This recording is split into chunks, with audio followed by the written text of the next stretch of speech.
बताएं घी की कीमतों में कितने % आप इजाफा देखते हैं हुआ है जब से पेट्रोल की कीमत मैंने बताया पेट्रोल की कीमत कम हुई है, लेकिन घी जो है पर केजी 10 रुपये महंगा हुआ है। जो जो अच्छी क्वालिटी का घी ना वो 10 रुपये केजी महंगा हुआ है। जो नॉर्मल जो हल्की क्वालिटी कराची की जिसको आप कहते हैं वो महंगा नहीं हुआ, वो रेट वही है, वो रेट उधर बतवा देना। ट्रिपल वो रेट कम हुआ है, समझिए आप कह रहे हैं तो 4-5 रुपये किलो के कम हुए हैं उसके। तो अंकल ये तमाम जो चीज़ों में इजाफा हुआ है ये होलसेल मार्केट में हुआ है या रिटेलर्स में भी उतना है? बात सुने, मैं अब आपको एक इन्फॉर्मेशन दूँ, ये इसको जो ला जा रहे हैं ना, कोई दालें महंगी नहीं हुई, मैं बता दूँ, बल्कि दालों के रेट कम ही ठहरे हुए हैं, स्टेबल है। हम कहें जी इस बार रमज़ान में भी दालों के रेट नहीं बढ़े, बेसन के रेट नहीं बढ़े, दालें ठहरी हुई बल्कि नीचे डाउन हुई हैं। ठीक है, सिर्फ चावल जो है वो जगह ठहरा हुआ है। घी जो है वो अब महंगा हुआ जब गवर्नमेंट ने टैक्स लगाया रिटेल प्राइस पे, और वरना अदरवाइज घी भी स्टेबल था, कोई चीज़ की महंगाई नहीं थी, मगर रेट कंट्रोल में थे।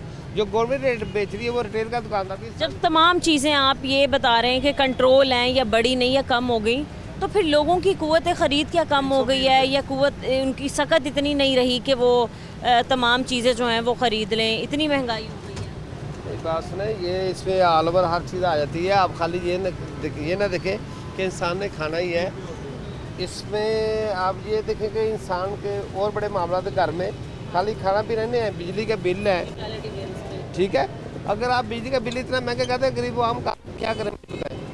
इंसान को अब मैं आपको छोटी सी बात कर रहा हूँ, आप इंटरव्यू ले लें। इंडिया में मैंने सुना है कि वहाँ बंदा खड़ा है, उनका MP एक, उसको लोग इतना फेवर दे रही है कि उसने अपने इलाके में बिजली फ्री दी हुई है 200 यूनिट। मुझे अब आप ये बताइए, बिजली का कह रहे हैं, बिजली सबसे बड़ी बात, हमारी इंडस्ट्री ख़त्म हो रही है। क्यों ख़त्म हो रही है मुझे बताएं। जब तक हमारा मुल्क तरक्की नहीं करेगा, हम कोई चीज़ बनाएंगे नहीं, हम तरक्की नहीं करेंगे। कोई चीज़ बनेगी, फैक्ट्री लगेगी, मजदूर काम करेंगे, काम होगा, चीज़ रेगुलेट होगी, रोज़गार बढ़ेगा। हमारा रोज़गार आप देखिए, आप माशाल्लाह सर्वे करें, हमारा रोज़गार ख़त्म हो रहा है। ये तो रेडियो वालों को नहीं जीने दिया। ये तो चलो, ये देखें, ये बात तो मैं कर रहा हूँ, मैं तो वो बात कर रहा हूँ जिससे रोज़गार बढ़े। मुझे बताएं, फैसलाबाद में मिलें चल रही थी, कहाँ गई कपड़े के माल, पर कपड़े के मालकान कहाँ गए हैं? ये फैमिली सेकल फैमिलियाँ, इतनी फैमिलियाँ थी, वो कहाँ चलेगी? सारी फैमिली ख़त्म कहाँ होगी हैं? इन्होंने काम करने नहीं दिया, बिजली रियायत की नहीं इन्होंने, तो इससे सारे ये हालात ऐसे हुए हैं।